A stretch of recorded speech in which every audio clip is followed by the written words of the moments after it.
A nombre de Editorial Odisea, anticipadamente queremos agradecer la disposición que tiene el señor secretario Juan Nicasio Guerra Ochoa. Él es secretario de Ganadería, Agricultura y Pesca en el estado de Sinaloa. Y queremos de antemano agradecerle, insisto, la disposición que muestra para conversar con nosotros. Y pues ojalá que lo que podamos tratar en esta conversación de amigos resulte de provecho para nosotros y para los que nos hacen el favor de leernos a través de la revista y de vernos también en el canal digital con el que contamos. Secretario, pues muchas gracias, gracias de antemano. No, gracias a ustedes, estamos a sus órdenes. Oiga, y para abrir boca,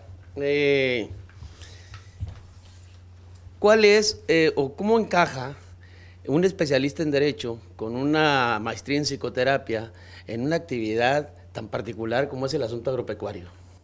Encaja muy bien, sobre todo yo me he dedicado a la política y a estar relacionado con los productores. El mundo en Sinaloa es un poquito diferente y se contextualiza diferente. En Estados Unidos, si tú eres agricultor, tienes prohibido por conflicto de intereses ser funcionario. Casi en cualquier parte del mundo, si tú estás en la actividad no te puedes meter como responsable de las políticas públicas porque invariablemente vas a buscar que esas políticas públicas te favorezcan a ti o a los amigos. Entonces lo que se busca son funcionarios que pueden ser académicos, pueden ser políticos, pueden ser especialistas, pero no se busca a los productores. Y el médico estamos al revés.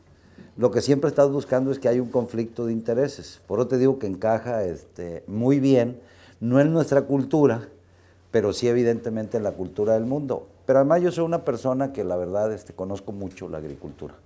Pues he tenido la fortuna de conocer la agricultura de Argentina, de conocer la agricultura de Europa, de conocer la agricultura de África, de Israel, de Japón, de China. Y además he estado metido en estos temas y con las organizaciones hace muchísimos años. De manera que yo me siento muy bien. Fíjese que es innegable que tenemos los mexicanos la costumbre de dejarnos llevar por las apariencias. Y hay que decirlo, al inicio del sexenio yo recuerdo que había algunas voces por ahí que usted lo colocaban en la fila, en el primer lugar de la fila para ser llevado a la piedra de los sacrificios, en base precisamente voces, al, ¿no? Al asunto de formación profesional que tenía, aduciendo que no sabía nada de agricultura, que estaba inhabilitado para eso. Y bueno, yo creo que el sexenio lo recibió con un problema que muchos de los otros secretarios que le precedieron ni siquiera imaginaron que podían enfrentarlo o confrontarlo, como fue la helada aquella tan terrible de la que supieron salir adelante. Usted nos dirá cómo y qué fue lo que le costó tanto a ustedes como al equipo, como al erario público, pero en una parte del trecho de tratar este problema no siento que no podía con el paquete. Fíjate que yo creo que había muchas voces, pero era mucho interés político. Porque si tú mides ahora funcionarios en la Zagarpa, federales, en responsabilidades nacionales y en Conagua, incluso sinaloenses, que no son productores, tú verás que no es la misma reacción. O sea, lo cual pone de manifiesto un interés político en muchos de esos cuestionamientos. La verdad es que yo nunca he sentido no poder con el paquete. Es más, puede parecer presuntuoso, pero creo que estamos aportando ahorita, tanto en el ámbito de AMSTA, ayudándole al gobernador en Conagua a generar una nueva política nacional, que de hecho fue la que le presentamos al presidente aquí. O sea, le podemos ayudar a producir los alimentos. Vamos a requerir inversiones y dejar inercias y cambiar muchas prácticas. Y yo veo ahorita en un equipo al gobierno, a los productores y a todo mundo, pero con nuevas ideas que algunas son realmente sorprendentes, llámese en pesca, en ganadería o en agricultura. Nos hemos salido de la inercia y estamos buscando cómo modificamos esa inercia para elevar nuestra producción de alimentos frente al reto. Entonces, sinceramente, nunca he sentido no poder, porque además tengo una virtud. A diferencia de gente que cree que sabe todas las cosas, tengo demasiada lectura y cultura para darme cuenta que siempre hay que estar aprendiendo. Entonces, toda la práctica la hemos hecho muy ligado con los agricultores, tanto del sector privado como social. De hecho, como ellos mismos lo dicen, estamos trabajando en equipo. Entonces, no me siento en la obligación de querer yo saber. Me siento en la obligación de poder conciliar las cosas y buscar y darles rumbo y viabilidad. Entonces, realmente me he sentido muy bien. No te voy a decir que era el puesto que yo inicialmente le haya planteado al gobernador, pero cuando él me lo planteó lo vi correcto y lo sentí como un reto. O sea, ¿cómo le hacemos para que Sinaloa, que ya es una potencia en los alimentos, lo sea más? ¿Cómo le hacemos para que Sinaloa, en las cosas que estamos muy adelante, sigamos estando más? ¿Y cómo le hacemos para en las cosas, los retrasos que traemos de hace 20, porque también traemos retrasos, los podamos cambiar, ¿no? Un reto es lo que he sentido permanentemente y siempre me siento a prueba, ¿eh? Nunca creo que los puestos son comprados o que hay que mantenerlos. Yo siempre tengo, te lo digo así, la renuncia en la mano. Si uno no le sirve al gobernador y a los productores, lo que tiene que hacer es buscar otra opción. Entonces, más bien lo he sentido como reto que como un asunto de que no podría servirles, no, sino de buscar siempre cómo servimos más. Secretario, hablar del evento ese que prácticamente quedó signado en los anales de la historia agrícola de Sinaloa, como fue esa helada tan terrible, que lo llevó a perder inclusive el importe a un año del subsidio, del presupuesto del Estado, cerca de 50,000 millones de pesos, pues se dice fácil. Y a partir de esto, ¿se implementó o hay algún tipo de estrategia que les permita confrontar o enfrentar este tipo de eventos que parece ser que cada vez van a ser más recurrentes? Me refiero a las heladas, a los cambios, a los asuntos que tienen que ver con el clima. Sí, por supuesto. Mira, lo primero es que decirte una cosa. A lo mejor el productor, hay que darle todo el mérito al productor, pero el mérito que tuvo aquí el gobierno, encabezado por Mario López Valdés, es que no pensamos, ¿eh? Sí, sí. O sea, lo que dijimos es que la gente está hundida y no podemos empezar a discutir a ver si la gente se queda hundida y lo del agua, porque deja tú los 30,000, 50,000, cuando tú caes en bancarrota, ¿cómo te levantas en los próximos 5 o 10 años? ¿Cómo se hubieran levantado nuestros productores si no resiembran? Entonces, sin dudar, dijimos, hay que aventarnos, no tenemos nada que perder. Si no se nos da la producción, ya no pasa nada, pero lo que se nos dé nos va a ayudar a recuperar. Entonces nos pegamos con el productor y fuimos tomando las decisiones conjuntas, ¿no? Ahora, ¿qué estrategia? Nosotros necesitamos cambiar ya algunas zonas, este año lo vamos a hacer. O sea, definitivamente el Carrizo no puede estar sembrando maíz. Definitivamente Sinaloa de Leyva, que se nos ha estado helando, porque no solo es helada típica, que se nos quemó prácticamente todo el estado. El año siguiente, 2012, volvimos a tener helada, ahora volvimos a tener helada. Entonces, esas zonas tienen que entrar a una cosa que se llama reconversión productiva. O sea, necesitamos que ya no siembre el maíz. Y estamos por definir, junto con Zagarpa, vamos a hacer una reunión en el Carrizo para ver qué opciones nuevas tenemos.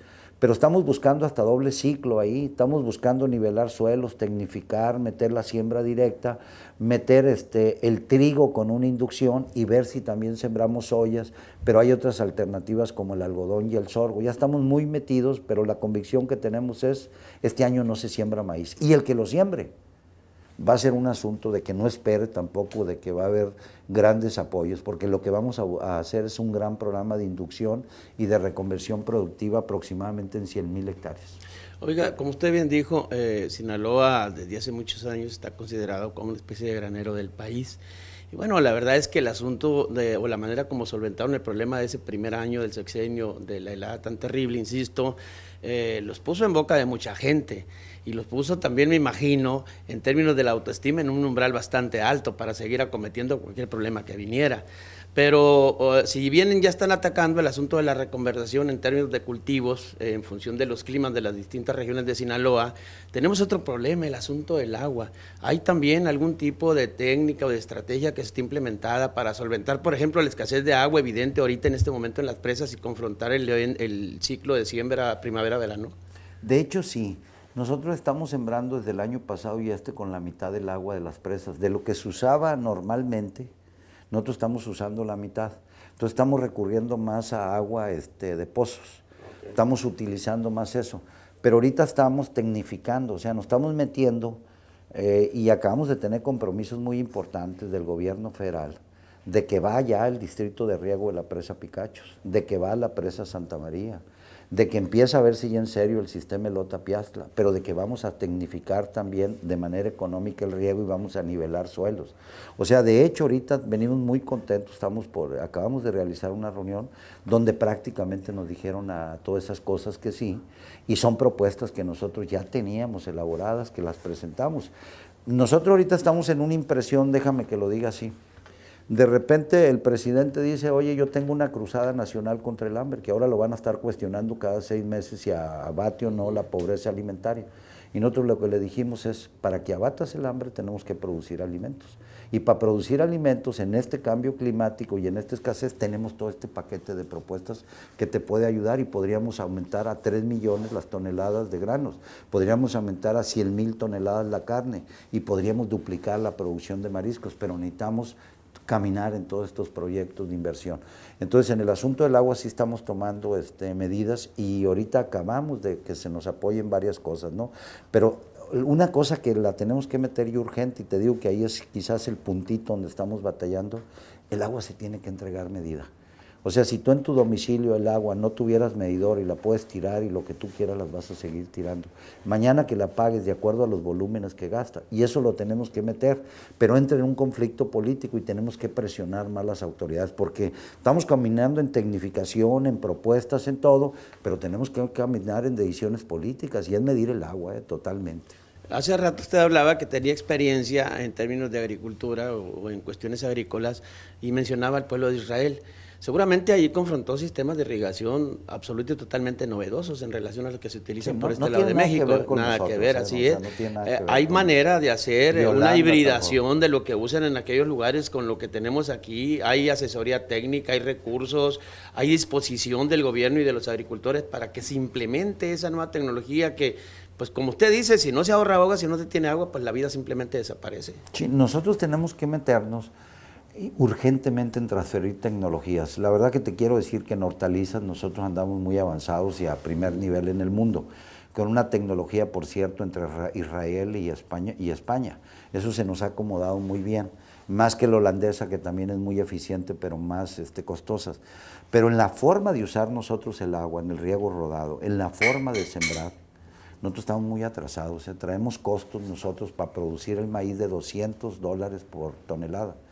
Cuando Argentina trae $70, cuando Estados Unidos trae $70. Y tiene que ver con costos de agua y tiene que ver, obviamente, con cómo sembramos. En el mundo, por ejemplo, se aprovechan las últimas lluvias, se aprovecha el suelo húmedo, se siembra directo, ya no se hace tanto laboreo. Todo el riego tiene que estar tecnificado. Entonces, esos son los programas agresivos que nosotros decimos tenemos que meternos. Pero tenemos un elemento valioso, Por primera vez el productor está consciente de eso. Mientras no habíamos tenido problemas del agua, o sea, no estaba tan consciente como ahora, ¿no? Y ahí sí tenemos que jalar, hasta programas, software, tenemos que jalar de cómo medimos, ¿no? Ahorita estamos metiendo un sistema que no es nuestro, lo estamos trayendo, que vale 4,000 pesos la hectárea, se llama riego por pulso, y nos permite hasta medir el volumen que se aplica, ¿no?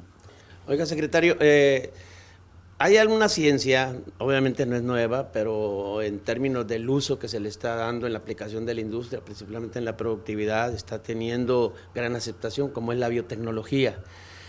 Ustedes traen programas que están encaminados con el uso de biotecnología al asunto de cultivo de cítricos, pero también por ahí está permeando la idea de que la cultura ancestral que hemos tenido de extraer la leche de las vacas no es un producto así tan benévolo como dicen. ¿Tienen ustedes algún tipo de aportación en términos de investigaciones que permita incluso ir detrás de la cultura de la alimentación a partir de este alimento tan básico como es la leche y el uso de los cítricos? Sí, te hablo de cítricos y de leche. Ahorita se está trabajando embriones, implantaron embriones de Holstein, estas vacas pintas, vamos a decir una vaca aquí nativa, o chinampa, como le podamos decir. O sea, una vaca corriente, chinampa, adaptada aquí, se le pusieron unos embriones de Holstein. Nunca hemos podido adaptar la Holstein a nuestro clima. O sea, es un clima más frío. Pero a lo mejor sí, con el embrión sí se adapta porque va a mamar los calostros de la vaca madre que sirve de envase y ahorita ya están muy crecidos.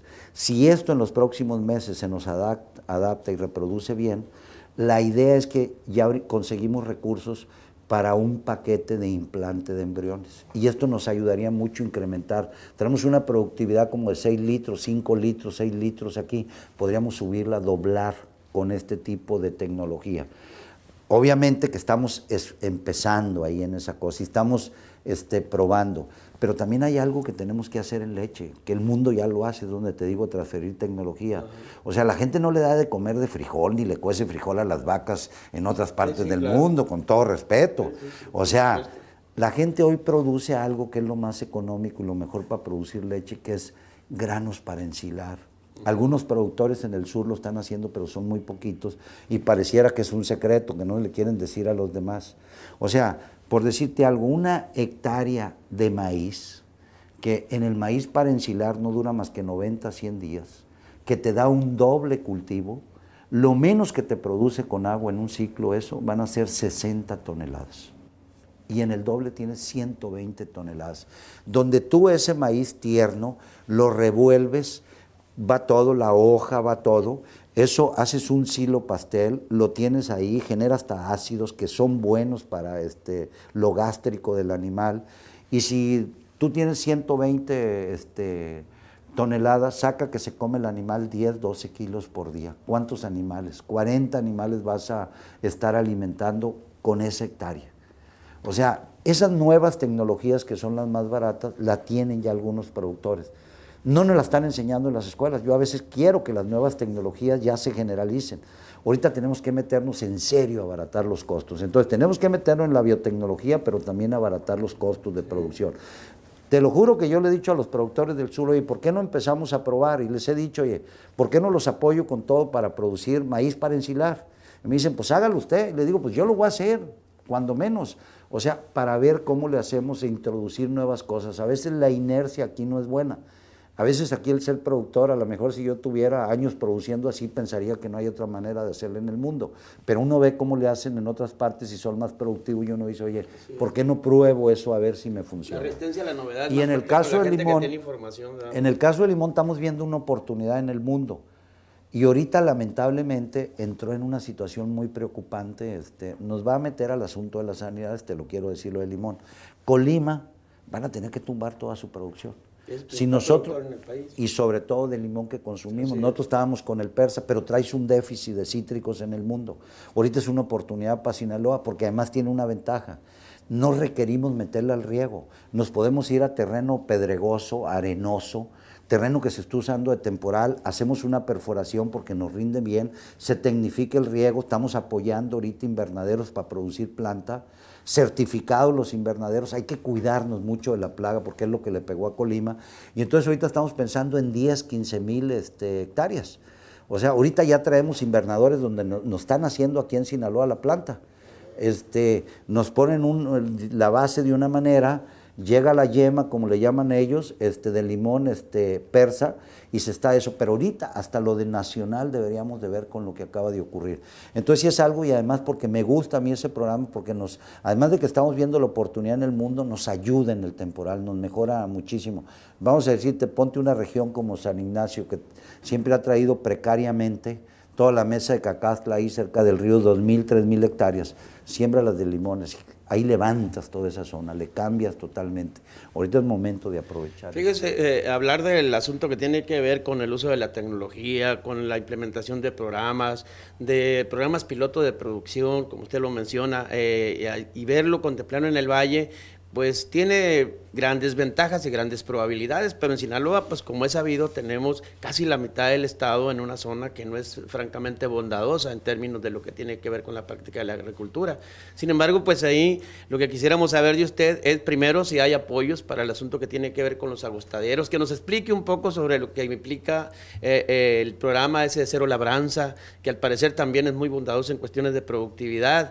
Y si han contemplado el consumo, son 3 preguntas en una, el consumo del cítrico o del fruto que más vitamina C tiene, la guayaba, más incluso que los cítricos comunes y corrientes, en climas como la parte que tiene que ver con San Ignacio, Concordia, Rosario, que están en el mismo paralelo de Zacatecas y que son excelentes para ese tipo de producción de guayaba. Sí.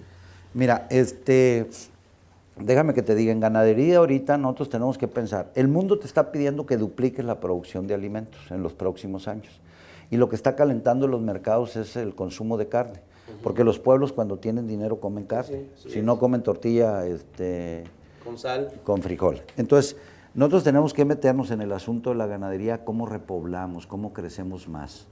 O sea, lo que le tenemos que apostar en el Estado es no a despoblarnos, sino a tener ni siquiera lo que teníamos antes, 1,5 millones. Nosotros deberíamos de buscar cómo tenemos 2 o 2,5 millones de vacas. Por cierto, esa sería nuestra mejor agroindustria. Todo ese excedente de maíz nos lo comemos aquí con esas vacas. Entonces, a eso le tendremos que apostar. Entonces, tenemos ahorita que meternos con la genética. Repoblar es el asunto de implante de embriones, de semen, de adquisición de vaquillas, de adquisición de sementales, o sea, meternos con el temporal en eso y hacerles obra de agua. Hay 3 elementos claves en la ganadería: agua, alimento y genética. A eso hay que meternos. Y ahorita estamos haciendo obras, retenciones, todo, de veras muchísimas, de puro cemento, para acabar con esto de que la sequía esté recurrente. O sea, traemos un programa muy agresivo entre la ganadera y nosotros, estar haciendo pozos, estar haciendo abrevadero, agua. El asunto del alimento tenemos que ver cómo reducimos costos. Y en la genética también. El más beneficiado es el temporalero, el agostadero es eso. Sí. En el asunto de la agricultura, a lo que tenemos que meternos es a bajar costos. La siembra directa es algo que en el mundo, como te dijera, planteémonoslo así. O México tiene la razón y todo el mundo está equivocado, o nosotros somos los retrasados. Es tan sencillo como eso. Lo mismo te puedo decir en el mar. El mundo ya no siembra barbechando, picando la tierra, rastreándola, porque todo eso destruye además la tierra, va bajando tu capa arable. O sea, el mundo hoy lo que hace es se ahorra todo eso, todos esos aparatos han pasado al museo y lo que entran es a sembrar directamente. Los europeos lo hacen de una manera con 2 pasos, los norteamericanos lo hacen de otra manera también con 2 pasos, los argentinos, los brasileiros lo hacen con un solo paso, depende del clima, pero ya nadie está en esa lógica. Nosotros nos gastamos 6, 8 mil pesos antes de sembrar, ellos no se gastan ni un 5. O sea, la siembra directa es eso, pero se requiere el equipo adecuado, que no lo hemos tenido y apenas ya lo estamos trabajando. Y ahorita ya tenemos petición. Entonces, la siembra directa es para disminuir costos, para que el productor disminuya sus costos. Igual tenemos que meternos a la producción de fertilizantes y a la tecnificación del riego si queremos bajar costos. Entonces, por lo que se refiere a los atos y se refiere a la siembra directa, es eso. La otra, ya me perdí, la otra que decías son 3. Lo de cero labranza. Cero labranza es eso. Siembra directa es cero labranza. O sea, no nos metamos otra cosa. O sea, por decirlo así, tú cosechas el maíz, lo trillas, levantas y eso lo dejas así. Al año siguiente, en lugar de hacer todas las labores, entras con una máquina que pesa casi 3 toneladas para 4 hileras de siembra. Sí. Esa máquina entra con un disco de corte, los cañajotes, lo que exista ahí de tallo, los va a destruir y te va a hacer una ranura. Atrás viene una sembradora de precisión, que puede ser de cualquier marca, pero de precisión, y va depositando las semillas. Atrás viene el fertilizante, líquido o sólido, y atrás ya vienen 2 rueditas nomás sellando. Le das tiempo, ya tiene todo de una sola pasada, y a los tiempos nomás, si es en riego, reconfiguras el surco ya para darle, Y en los lugares que vamos a, las zonas que vamos a reconvertir, si nos vamos a doble ciclo, o sea, siembras trigo, porque el trigo luego no es muy negocio, porque no tenemos semillas rendidoras, y luego que lo estamos pensando en el norte, con variedades resistentes, sembrar otra vez soya, tienes que entrar para no hacer labores directo a sembrar el siguiente cultivo, ¿no? Entonces, la siembra directa es hoy por hoy lo que el mundo ya adoptó. Tiene 20, 30 años, nosotros apenas estamos empezando. Oiga, la idea del ejercicio, de ejercer el oficio de la siembra, de ser agricultor, pues generalmente nos vincula y nos asocia con grandes superficies. Sin embargo, como usted bien dice, el mundo está encaminado a obtener cada vez más producto en superficies más pequeñas. Incluso se está privilegiando ahorita el uso de la permacultura, en donde están utilizando agroquímicos libres de cualquier tipo de contaminante y que de luego en el mercado tienen una mejor cotización y mucha gente lo considera que es una de las respuestas que requieren las escasas superficies disponibles en las partes serranas. ¿Hay programas también enfocados para este tipo de asistencia? Mira, los mercados hoy se han vuelto, esto es muy importante en materia de sanidades y de lo que debemos de buscar como Estado. O sea, nosotros vamos a producir para mercados gourmet, por ejemplo, maíz, o vamos a producir para el pecuario. O sea, si vamos a producir para el pecuario, mete transgénicos, tienes que meter volumen. Sí, así es. Ahora, traes un estado con volumen suficiente para competirle a Argentina, Estados Unidos, a Ucrania, a Brasil. O sea, déjame que lo diga así, México produce 20 millones de toneladas de maíz, Estados Unidos, pues, ¿qué? 300 millones. Brasil 100 millones, o sea, ¿le podrías competir tú a ellos para eso? ¿O te especializas en un nicho de mercado donde por no ser transgénico, no tener aflatoxinas, por la calidad, puedes mandar a Europa, incluso a Venezuela? La pregunta es, ¿por qué le estamos vendiendo maíz a Venezuela, 500,000 de toneladas, cuando el maíz de Brasil es más barato y lo tiene por un lado y le cuesta la mitad? Bueno, hay que buscar. Ese tipo de mercados así son hoy el asunto de los mercados. Tú produces algo orgánico y hay que buscarlo. La verdad es que nosotros quisiéramos producir más en materia más orgánico y quisiéramos estimular más eso. Y hay que empezar a aprovechar algunas regiones, pero mi opinión es que no hemos empujado suficientemente estos mercados, porque también la biotecnología, hay quien cree que la biotecnología es usar transgénico y que a eso se reduce el asunto de la biotecnología, y evidentemente puede ser un aspecto, ¿no? El asunto, bueno, hablamos de el uso ilegal de algunos asuntos que tienen que ver con la agricultura, como fertilizantes, foliares, en fin, pero también está el asunto de los agricultores que ejercen el sistema, vamos a decir, de siembra de plantas o de cultivos ilegales, pues.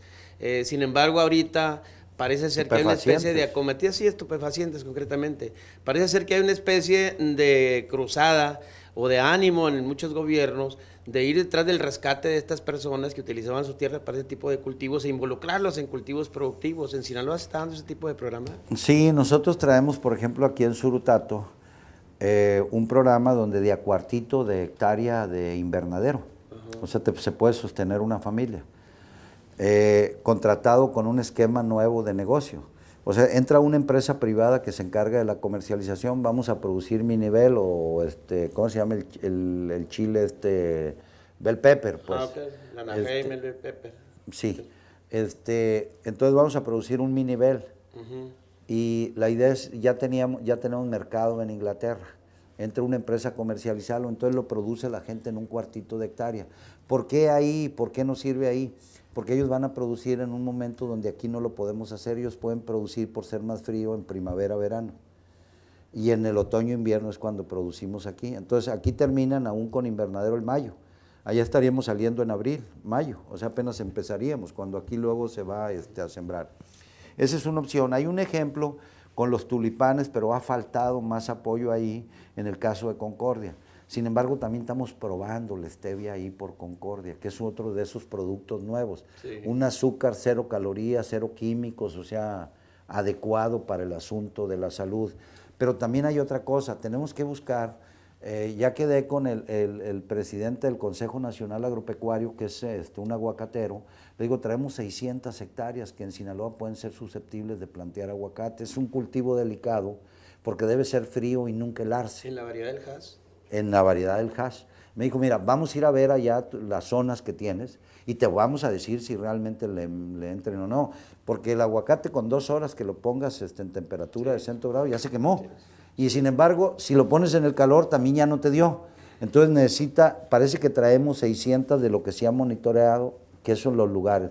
Pero tenemos que empezar a meterlo del durazno. Ahí nos hace falta un poquito más de organización de la gente, pero de que ya la gente anda inquieta y nos está diciendo cómo se concreta así, ¿no?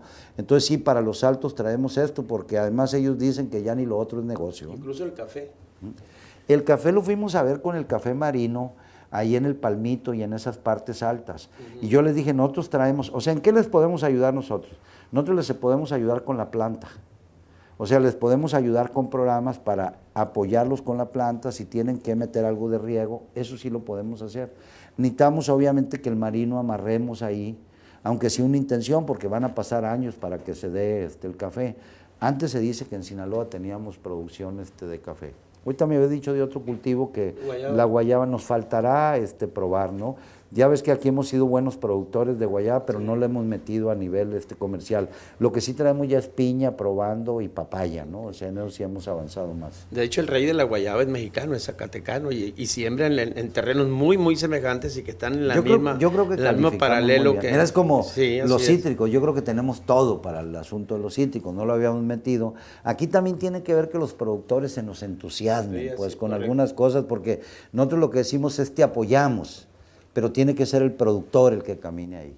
Oiga, bueno, hemos hablado de cultivo, pesca, no. De grano, ahorita vamos para allá, ahorita vamos a llegarle al pescado, es la comida fuerte.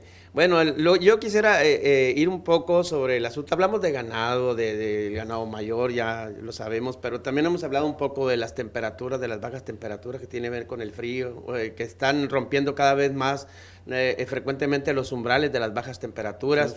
Y ahí hay un aspecto que tiene que ver con las abejas. Las abejas, pues es imprescindible para los asuntos de la polinización, no sé si así se diga, me parece que sí. Es el uso que más le damos aquí Pero a las abejas polinizar. empiezan a tener problemas a partir de bajas temperaturas de 12 grados para abajo. ¿Ustedes tienen algún tipo de protección para ese ganado menor? Mira, es muy curioso, ¿no?, que le llamen ganado menor. Sí, sí. Nosotros tenemos un esquema de apoyos donde nos han estado pidiendo para abejas reinas, o sea, para reproducción, donde nos han estado pidiendo para crecimiento. Generalmente es el apicultor el que cuida que las temperaturas, o sea, lo bueno de las abejas es que te las puedes mover, o sea, las puedes manejar. Puedes colocarlo en lugares. Se nos han quejado menos, lo quiero decir, o que nos pidan algún tipo de apoyo por este asunto de las temperaturas, ¿no? O sea, nos ha pedido más para hacer crecer las abejas que tienen, para reproducir más. Son la mayoría de los apoyos que nos han pedido. Y a veces nos dicen, oye, regálanos azúcar, ahorita que hay exceso de azúcar, nos vendría muy bien si nos consigues algunas toneladas de azúcar, ¿no? Hace rato usted hablaba de que en una plática que tuvieron con el presidente, decía que la forma más directa de acabar con el hambre es produciendo alimentos. Acaba de haber una reunión aquí con el presidente Peña Nieto, donde supuestamente, y haciendo accesible la distribución. donde supuestamente hubo la promesa de parte del presidente de implementar algunos asuntos que tienen que ver con privilegiar el asunto de la producción. Acaban ustedes de reunirse en México con el señor secretario de Zagarpa, Martínez y Martínez, no sé si para el mismo efecto, pero le digo, estas reuniones tienen que ver con implementar y disparar de una vez el proyecto del Distrito de Riego 111 a partir del aprovechamiento de la presa Picachos. Sí, el compromiso es que va, y que va a la presa Santa María, sí, y que se eleva también el canal Humaya, y de que las obras de algunos proyectos que traemos ahí, incluso en el sur, pero también en el norte, de unidades de riego van, y de que obras incluso nos van a hacer un estudio de si el Quelite, por ejemplo, algunos ríos, o el arroyo de Bacubirito, o el arroyo Pericos, la factibilidad de que se hagan presas para también explotarlos. El asunto, les presentamos un programa de nivelar todos los terrenos para ahorrar agua y meter un riego por pulsos, y también nos dijeron que va. Entonces realmente ellos están respondiendo a los compromisos, y hasta ahorita van a venir incluso a que firmemos un convenio, porque estuvo no solamente Martínez, también Coreyfield.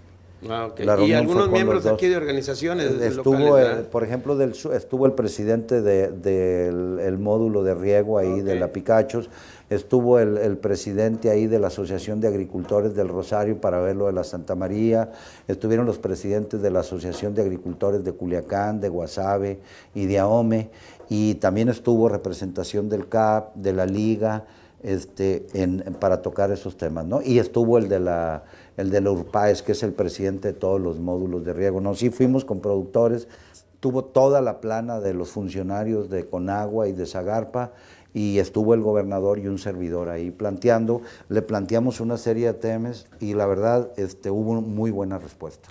Oiga, secretario, nosotros como sinaloenses, o al menos avecindados por muchos años en Sinaloa, pues deseamos ver un Sinaloa uniforme en cuanto a productividad, en cuanto a trabajo y todo eso, y seguramente extendiendo la visión nos gustaría ver todo el país en la misma circunstancia, cuando menos toda la parte del Pacífico. Y del sur. Alimentando esa visión, y a partir de lo que está sucediendo en Sinaloa, ¿es posible reactivar aquel antiguo proyecto Plino que tenía que ver con trasvasar agua desde Nayarit hasta Sonora, privilegiando todas las tierras que necesitan de líquido? Mira, gracias a ese diseño que hubo del Plino, hoy puedes pensar en una presa, como es el sistema Elota-Piastla, que es en San Ignacio. Sí, sí. Esa presa está en un lugar que le llaman Las Juntas, donde se juntan dos afluentes ahí del río Piastla, y abajo tendría una derivadora, que ahí en Hispalino, y luego canales de interconexión. Fíjate lo que ocurre. Esa presa se conjuntaría con Elota, regaría todo lo que tenga San Ignacio, regaría todo lo que tenga Elota, viene y riega todo Culiacán. Y el Humaya, porque es una presa muy grande, sí, aquella, del tamaño del Humayo, de la de Huites. O sea, y el Humaya lo liberas todo y lo mandas hasta Guasave. O sea, gracias a ese diseño. Ese diseño se nos perdió un poquito en la Picacho. La Picacho nos quedó a una altura más baja, entonces va a ser difícil interconectarla. La idea sería que la Santa María sí estuviera a una altura mayor para que aquel viejo diseño del Plino pudiera continuar. Evidentemente aquello se atoró porque Nayarit, que es el que tiene más agua, la idea, acuérdate, era jalar agua desde Nayarit hasta Sonora. Río Lerma. Hay todavía diseños recuperables, Así como es. en el caso del sistema Elota-Piastla, que la verdad servirían muchísimo, ¿no? Y que tienen que ver con aquel Plino, ¿no? Oiga, ya casi estamos cerca del final, pero a mí me gustaría que nos hablara un poco, muy rápidamente, sobre la cuestión que tiene que ver con la protección de los productos que se generan en Sinaloa. Sabemos un poco de la mega inspección que se va a hacer ahí pues, a la altura de la Sinaloa, de la Concha, Escuinapa, pero tenemos una rúa que está a punto de abrirse, que es la Mazatlán Durango. ¿Hay algo contemplado al respecto en esa rúa? Lo estamos planteando y estamos viéndolo. La verdad es que ahí Senacican nos ha estado apoyando muy bien, porque primero déjame decirte la premisa. Fijémonos lo que ocurrió en Aguascalientes y en Jalisco. Sí. Te brinca el asunto de la influencia aviar y de repente quedas cuarentenado, no puedes venderle a nadie, no puedes menos exportar. Así es. Te brinca, por ejemplo, el asunto de alguna bacteria en cualquier tipo de mariscos o en cualquier tipo de hortalizas y se te congela tus ventas. O sea, la sanidad y la inocuidad ya no es un elemento que puedes atender o no atender. O lo previenes o lo atiendes o vas a pagar las consecuencias. Entonces el asunto de la sanidad es fundamental a cómo se comportan hoy los mercados. Entonces nosotros queremos avanzar en más cosas. Aquí yo presiono a los productores que avancemos en más cosas. Les he estado insistiendo, pidan los rayos gamma. Por ejemplo, allá en el sur todavía le están dando baño María a los mangos. Oye, si tienes los rayos gamma, el mundo ya los descubrió. Oye, ¿por qué no me exigen un poquito más? Le digo, es tema que hemos estado planteando. Ahorita conseguimos recursos para hacer una caseta donde vamos a ampliar para hacer un centro también garrapaticida y avanzar como zona libre de la garrapata en todo el estado. Pero además quisiéramos también ahí meter rayos gamma más adelante. Ahorita ya estamos arrancando prácticamente la construcción de un laboratorio en coordinación con el FDA. Alguien dirá, oye, es que con el FDA, pues ¿qué depende de lo que digan los norteamericanos? Pues es muy sencillo, si les quieres vender a ellos, tienes que homologar ciertas prácticas para que el asunto de inspección vaya. Entonces, estamos caminando. Por supuesto que el tema lo hemos planteado de la cuestión de la caseta, pero ahorita en materia de animal, y nos va a crecer el flujo por obviamente la autopista, ¿no? Mucha gente se te va a mover, entonces lo vamos a tener que atender. Traemos ya aprobado todo lo del sur, pero dijéramos la Concha, pero tendríamos que meterle un poquito más ahí. O sea, sí lo tenemos contemplado y ya le vamos a meter unos arcos. Oiga, acaba de terminar la temporada de pesca en Sinaloa, pues en Mazatlán, pues obviamente las quejas son recurrentes, están en la dimensión de lamento todo el día. La cuestión es que los pescadores tienen situaciones muy precarias después de que termina todo este proceso, no encuentran un punto de apoyo. ¿Hay algún plan que se esté diseñando para auxiliar a esta gente que se queda prácticamente en la indefensión, que tiene que incluso que trabajar gratis con los patrones para asegurar una estancia en el barco cuando venga la nueva temporada en el primer viaje? Hay un proyecto de meterle mano al esfuerzo pesquero de alta mar y ribereño para tratar de llegar a una solución en este asunto, un punto de equilibrio en el asunto de la pesca. Mira, cuando hay problemas estructurales o los atacamos estructuralmente, o si no los atacas, tu solución va a ser estar subsidiando y cada año ir aumentando el subsidio y no vas a resolver estructuralmente el problema. Esto te lo digo porque nosotros traemos un problema estructural. ¿De dónde viene ese problema? México es un país con un muy bajo consumo de la mejor proteína, la más saludable y más económica, que es la que viene del agua o del mar, o sea, agua dulce o salada. Tú traes 1 kilo de calamar, se va a vender a 4 pesos. En el súper lo puedes encontrar a 6 a 8 pesos. Traes 1 kilo de sardina a 3 pesos. Traes 1 kilo de lisa a 12 pesos. Traes 1 kilo a 20, 24 pesos de tilapia. Y hasta el camarón de talla chica lo traes a 30 pesos. Y eres el país número 1 en obesidad infantil y número 2 en obesidad global. O sea, quiere decir que a ti te falta una campaña para aumentar tus consumos de ahí. Y lo tienes. ¿Cuántos países no quisieran el mar de Cortés? A mí me han dicho países en Mazatlán, Islandia me lo dijo, ustedes no saben la riqueza del mar. O sea, no conocen, no tienen idea. Los japoneses nos lo recriminan cada rato. O sea, no tienen idea. Denos chance de meter barcos, fábrica ahí al Golfo, de todas maneras las especies se les van y van y las capturan otros allá afuera. Entonces, no conocen, dice eso. Oye, tú traes las cabezas de camarón, muchas veces las tiras. En cualquier lugar te la pueden comprar, es para alimento. O lo puedes traer incluso para hacer tortas de camarón. Y nosotros, 50% es proteína la cabeza de camarón.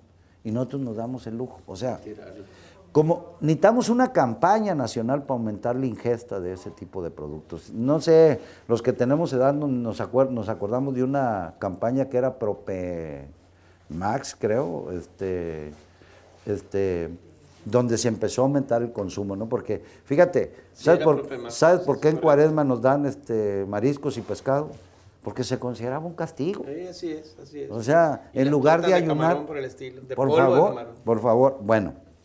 Entonces, como hay muy pocos productos, lo estamos sobreexplotando, que es el camarón, ¿no? Robalo, pargo, especies de mayor valor, que son las que más se demandan, y estamos desperdiciando otras cosas. Entonces, traemos estructuralmente un exceso de gente ya en la producción. O sea, ahora sacamos 17,000 toneladas del mar, pero saca una media de 20,000, traes 1,000 barcos capturando. 1,000 barcos que capturan 14,000 toneladas, le toca de a 14 toneladas por barco, con precios de 70 pesos la tonelada. Oye, pues te sacará 1,000,000. De ahí tienes que pagar combustible, el porcentaje que le das al personal. Oye, no es negocio, te lo digo francamente. Correcto. Bueno, tiene que haber un programa para reconvertir eso. O sea, un programa donde te pongo recursos y necesito que te me salgas de ahí, porque para que sea negocio, para menos, necesito sacar a algunos y meter otros. Entonces, para también que el asunto de que ese pescador que trabaja en los barcos, bueno, pues pueda capturar más y ganar más. Pero también tienes que abrirle opciones. O sea, te digo otras cosas. Japón tiene que en maricultura, Japón se mete a repoblar y a maricultura. Y tiene capturando Japón 60 años. 2/3 partes de su producción no vienen de la captura. Oye, no podemos meter ranchos al mar, no podemos convertir a nuestros pescadores en rancheros de mar. O sea, que tengan redes y tengan productos ahí, los estén criando y los estén reproduciendo. O sea, la acuacultura no solo es que metas una máquina a escarbar. O sea, lo puedes hacer en una red directamente en el mar. O sea, esas tecnologías las traen los países hace 60 años. Entonces tú tienes que sacar gente de la captura y meterlo al asunto de la maricultura. Y si te vas al asunto de los ribereños es igual. Traes 12,000 ribereños para 6,000 toneladas de camarón. O sea, les toca de a media tonelada 35,000 pesos y costó 70. A veces cuesta 100, pero ahora 70. ¿Tú crees que van a vivir con 35,000 pesos? Por eso traen los mayores niveles de pobreza, degradación, marginación. Tienes que reconvertir, o si no, no va a haber bolsa que te alcance. Hay que subsidiar todo. Yo, por ejemplo, te lo digo, que no vayan a quitar ningún programa, es un abuso de subsidios. O sea, hay que seguir apoyando y queremos pelear por un empleo temporal, pero la solución no va a ser esa, porque esa solución te va a atar. Si no le das una alternativa productiva y no reconviertes eso, por más que les des. Déjame que lo diga una cosa que me da tristeza. Tenemos uno de los mares más ricos del mundo y ni siquiera hemos investigado cuáles son las especies que podemos capturar a profundidades. Ni siquiera esa investigación hemos hecho. Secretario, la verdad que es un gusto haber platicado con usted y tenemos muchas otras cosas que preguntar, que compartir con usted. Nos da para pedirle en un tiempo cercano otra cita para que podamos complementar esta plática, pero no podremos irnos rápidamente, tenemos ya muy poco tiempo en tiempo de grabación, no podemos irnos sin la opinión que le merece el proceso inevitable que se avecina, que es el asunto electoral. Usted como Juan Nicasio Guerra Ochoa, miembro del PRD, ¿cómo ve el asunto de las alianzas? Y esto no tiene que ver con la pérdida de identidad de los partidos. A ver, denos una última opinión para terminar con esta plática. Fíjate que mientras esté en este puesto estoy fuera de la grilla. Sí. Porque si yo me meto... No a las reflexiones. O sea, yo creo, mira, yo soy un hombre que tengo una convicción muy profunda. O sea, los países, todos los países que han salido adelante, Brasil ve el crecimiento que tuvo. Pero tú puedes ver Corea. La potencia mundial. Ok. Puedes ver Chile, puedes ver el que quieras. Todos los países tuvieron que hacer un pacto, todas las fuerzas políticas. Un día, aquí vamos a decir, Hay que hacer un pacto, que haya más recursos, que se cobren impuestos. No importa las coaliciones, si esas sirven para que este país salga adelante. Lo que tenemos que nunca perder de vista no son ciertas exquisiteces, es cómo le hacemos para que a la gente le vaya mejor. Entonces, si una coalición juega para eso, es buena. Si juega en contra de eso, es mala. Secretario, de nuevo, muchísimas gracias. A nombre de Editorial Edesea le expresamos No, nuestro muchísimas más gracias, sentido, Arcade. profundo agradecimiento. Y bueno, a partir de esta plática consideramos y podemos concluir que el asunto que tiene que ver con la productividad en Sinaloa está en buenas manos. Y nos No, felicitamos por eso. muchísimas Gracias gracias, Arcade. por concedernos esta entrevista. Gracias.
En pesca, en ganadería o en agricultura. Nos hemos salido de la inercia y estamos buscando cómo modificamos esa inercia para elevar nuestra producción de alimentos frente al reto.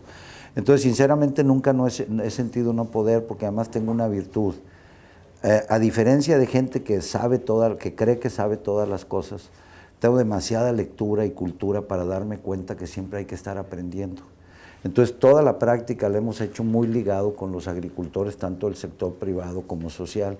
De hecho, como ellos mismos lo dicen, estamos trabajando en equipo. Entonces, no me siento en la obligación de querer yo saber. Me siento en la obligación de poder conciliar las cosas y buscar y darles rumbo y viabilidad. Entonces, realmente me he sentido muy bien. No te voy a decir que era el puesto que yo inicialmente le haya planteado al gobernador, pero cuando él me lo planteó lo vi correcto y lo sentí como un reto. O sea, ¿cómo le hacemos para que Sinaloa, que ya es una potencia en los alimentos, lo sea más? ¿Cómo le hacemos para que Sinaloa, en las cosas que estamos muy adelante, sigamos estando más? ¿Y cómo le hacemos para en las cosas, los retrasos que traemos de hace 20, porque también traemos retrasos, los podamos cambiar, ¿no? Un reto es lo que he sentido permanentemente y siempre me siento a prueba, ¿eh? Nunca creo que los puestos son comprados o que hay que mantener. Ni siquiera imaginaron que podían enfrentarlo o confrontarlo, como fue la helada aquella tan terrible, de la que supieron salir adelante. Usted nos dirá cómo y qué fue lo que le costó tanto a ustedes como al equipo, como al erario público. Pero en una parte del trecho de tratar este problema, ¿no sintió que no podía con el paquete? Fíjate que yo creo que había muchas voces, pero era mucho interés político. Porque si tú mides ahora funcionarios en la Zagarpa, federales, en responsabilidades nacionales y en Conagua, incluso sinaloenses, que no son productores, tú verás que no es la misma reacción. O sea, lo cual pone de manifiesto un interés político en muchos de esos cuestionamientos. La verdad es que yo nunca he sentido no poder con el paquete. Es más, puede parecer presuntuoso, pero creo que estamos aportando ahorita, tanto en el ámbito de AMSA, ayudándole al gobernador en Conagua a generar una nueva política nacional, que de hecho fue la que le presentamos al presidente aquí. O sea, le podemos ayudar a producir los alimentos. Vamos a requerir inversiones y dejar inercias y cambiar muchas prácticas. Y yo veo ahorita en un equipo al gobierno, a los productores y a todo mundo, pero con nuevas ideas. Nuevas ideas que algunas son realmente sorprendentes, ya públicas, porque invariablemente vas a buscar que esas políticas públicas te favorezcan a ti o a los amigos. Entonces lo que se busca son funcionarios que pueden ser académicos, pueden ser políticos, pueden ser especialistas, pero no se busca a los productores. Y en México estamos al revés. Lo que siempre estás buscando es que hay un conflicto de intereses. Por eso te digo que encaja muy bien, no en nuestra cultura, pero sí evidentemente en la cultura del mundo. Pero además yo soy una persona que la verdad conozco mucho la agricultura. Pues he tenido la fortuna de conocer la agricultura de Argentina, de conocer la agricultura de Europa, de conocer la agricultura de África, de Israel, de Japón, de China. Y además he estado metido en estos temas y con las organizaciones hace muchísimos años. De manera que yo me siento muy bien. Fíjese que es innegable que tenemos los mexicanos la costumbre de dejarnos llevar por las apariencias. Y hay que decirlo, al inicio del sexenio yo recuerdo que había algunas voces por ahí que usted lo colocaban en la fila, en el primer lugar de la fila para ser llevado a la piedra de los sacrificios, en base precisamente voces, al asunto de formación profesional que tenía, aduciendo que no sabía nada de agricultura, que estaba inhabilitado para eso. Y bueno, yo creo que el sexenio lo recibió con un problema que muchos de los otros secretarios que le precedieron.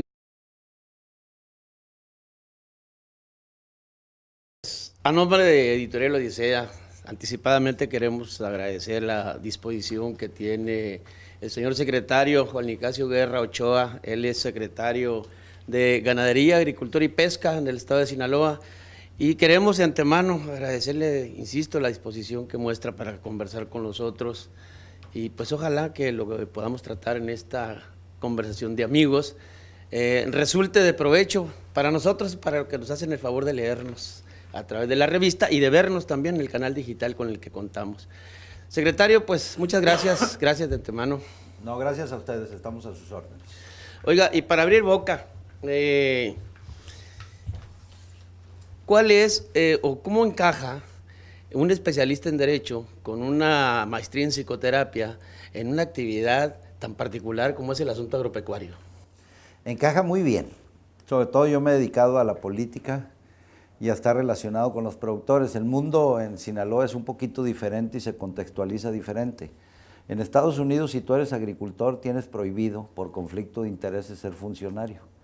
Casi en cualquier parte del mundo, si tú estás en la actividad, no te puedes meter como responsable de las políticas públicas. Yo siempre tengo, te lo digo así, la renuncia en la mano. Si uno no le sirve al gobernador y a los productores, lo que tiene que hacer es buscar otra opción. Entonces, más bien lo he sentido como reto que como un asunto de que no podría servirles, no, sino de buscar siempre cómo servimos más. Secretario, hablar del evento ese que prácticamente quedó signado en los anales de la historia agrícola de Sinaloa, como fue esa helada tan terrible, que lo llevó a perder inclusive el importe a un año del subsidio, del presupuesto del Estado, cerca de 50,000 millones de pesos, pues se dice fácil. Y a partir de esto, ¿se implementó o hay algún tipo de estrategia que les permita confrontar o enfrentar este tipo de eventos que parece ser que cada vez van a ser más recurrentes? Me refiero a las heladas, a los cambios, a los asuntos que tienen que ver con el clima. Sí, por supuesto. Mira, lo primero es que decirte una cosa. A lo mejor el productor, hay que darle todo el mérito al productor, pero el mérito que tuvo aquí el gobierno, encabezado por Mario López Valdés, es que no pensamos, ¿eh? Sí, sí. O sea, lo que dijimos es que la gente está hundida y no podemos empezar a discutir a ver si la gente se queda hundida y lo del agua, porque deja tú los 30,000, 50,000, cuando tú caes en bancarrota, ¿cómo te levantas en los próximos 5 o 10 años? ¿Cómo se hubieran levantado nuestros productores si no resiembran? Entonces, sin dudar, dijimos,